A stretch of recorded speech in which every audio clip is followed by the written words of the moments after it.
Friends ఇప్పుడే అందిన వార్త ఎన్ని రోజులు తెలుసా వెంటనే తెలుసుకోండి. ఏదైతే ఏప్రిల్ 2025లో బ్యాంకులు అనేది సెలవులు 16 రోజులు హాలిడేస్ తేదీలు ప్రత్యేకంగా ఇవే అంటూ లేటెస్ట్ కూడా అప్డేట్ అయితే రావడం జరిగిందండి. ఆ వివరాలు ఏంటనేది తెలుసుకుందాం.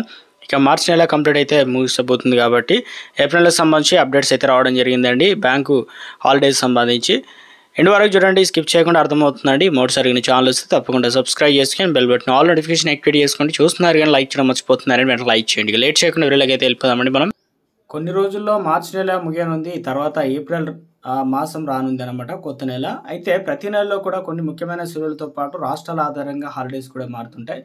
ఈ క్రమంలోనే మీకు బ్యాంకు సంబంధించే పని ఏదైనా ఉంటే ఈ సెలవుల ఆధారంగా మీ పనులు ప్లాన్ చేసుకోండి. ఈ క్రమంలో ఏప్రిల్ నెలలో బ్యాంకులకు ఎన్ని రోజులు సెలవులు ఉన్నాయి, ఎన్ని రోజులు పని చేయాలన్నాయి అనే విషయాల్ని ఇప్పుడు తెలుసుకుందాం అనమాట.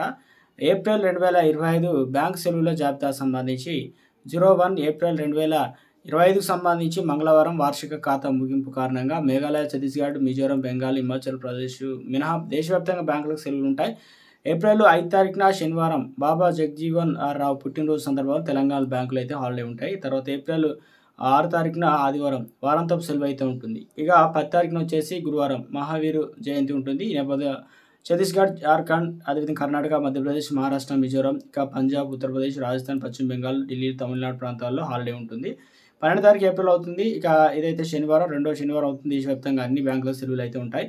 ఏప్రిల్ 13 తారీఖున ఆదివారం అవుతుంది. అదేవిధంగా సెలవులు అయితే ఉంటాయి కాబట్టి 14 తారీఖు ఏప్రిల్ వచ్చేసి సోమవారం అవుతుంది. డాక్టర్ బిఆర్ అంబేద్కర్ జయంతి సందర్భంగా ఆంధ్రప్రదేశ్, తెలంగాణ, బీహార్, గోవా, జార్ఖండ్, మహారాష్ట్ర, అదేవిధంగా సిక్కిం, తమిళనాడు, ఉత్తరాఖండ్, అదేవిధంగా ఉత్తరప్రదేశ్, ఛత్తీస్గఢ్, గుజరాత్, హర్యానా, హిమాచల్ ప్రదేశ్, కర్ణాటక, మధ్యప్రదేశ్, మహారాష్ట్ర, ఒడిశా, పంజాబ్, రాజస్థాన్, కేరళ, సిక్కిం, అస్సాం ప్రాంతాల్లో సెలవులు అయితే ఉంటాయి. ఏప్రిల్ 5 అంటే ఏప్రిల్ 15 తారీఖున మనకు మంగళవారం అవుతుంది. బెంగాలీ హాలిడే, అదేవిధంగా ఆ ప్రాంతాల్లో మనకు హాలిడేస్ ఉంటాయన్నమాట. 16 తారీఖున వచ్చేసి 2025 బుధవారం భోగా బిహు అనే నేపథ్యంలో గౌహతి బ్యాంకులు బంద్ అయితే ఉంటాయి. ఏప్రిల్ 18 తారీఖున శుక్రవారం గుడ్ ఫ్రైడే రోజున తెలంగాణ, ఆంధ్రప్రదేశ్, అదేవిధంగా అరుణాచల్ ప్రదేశ్, అస్సాం, బీహార్, గోవా, గుజరాత్, హిమాచల్ ప్రదేశ్, జార్ఖండ్, కర్ణాటక, కేరళ, మధ్యప్రదేశ్, మహారాష్ట్ర, మణిపూర్, మేఘాలయ, మిజోరాం, నాగాలాండ్, ఒడిశా, పంజాబ్, రాజస్థాన్, సిక్కిం, తమిళనాడు, త్రిపుర, ఉత్తరాఖండ్, పశ్చిమ బెంగాల్ ప్రాంతాల్లో సెలవులు అయితే ఉంటాయి.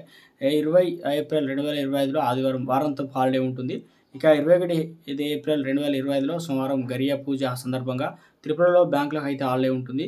2026 ఏప్రిల్ 2025లో శనివారం నాగోలి శనివారం సందర్భంగా దేశవ్యాప్తంగా సెలవులు అయితే ఉంటాయి. 27 ఏప్రిల్ 2025లో ఆదివారం వారాంతపు సెలవులు అయితే ఉంటాయి.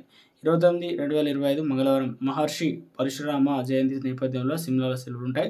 30 తారీఖు 2025లో బుధవారం బసవ జయంతి, కర్ణాటకలో బ్యాంకులు బంద్ ఉంటాయి. అంటే సగం రోజుల కంటే ఈ క్రమంలో ఏప్రిల్ దాదాపు 16 రోజులు బ్యాంకులు సెలవులు ఉన్నాయన్నమాట. అంటే బ్యాంకులకు పనిచేసే మాత్రం నెలలో సగం రోజుల కంటే తక్కువగా ఉంటాయి. కానీ UPI, mobile banking, internet banking వంటి డిజిటల్ సేవలు మాత్రం బ్యాంక్ సెలవుల వల్ల ఏమాత్రం ప్రభావితం అయితే